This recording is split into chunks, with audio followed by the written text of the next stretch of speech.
when the weather gets a little bit chilly, I love to make soup, and that's exactly what we're going to do today. We're going to make a curried butternut squash soup.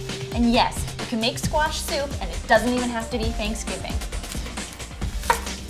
First thing we need to do is get our flavor base going, and that means dicing half of a medium onion. Let's get that onion going over medium heat with a couple tablespoons of olive oil.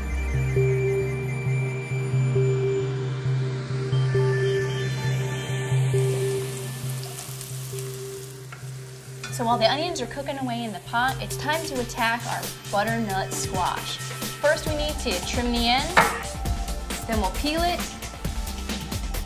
seed it, and dice it. You know, don't throw these butternut squash peelings and seeds in the garbage. They're good for your compost. Our onions are really nice, soft, and translucent, and this is when we want to add our spices. It's a teaspoon of curry powder and half a teaspoon of cayenne pepper. I want those spices to really hit the heat and saute around to develop their flavor. When those spices hit the heat, it is the most amazing burst of scent, and really, I'm starting to salivate. Next, just a pinch of salt, and then we toss in our butternut squash.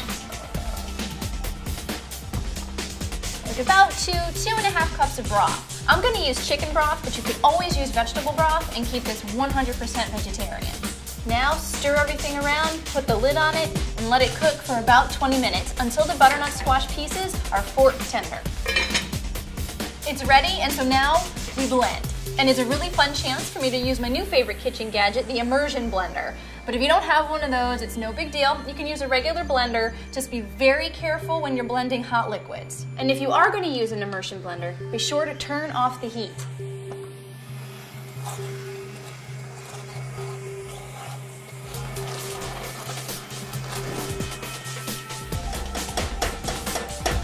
And that is all there is to it. Now we can eat. You can garnish with a nice little dollop of sour cream in the middle, or just scatter some dried herbs across the top. I like to use dried thyme, but either way, it is delicious.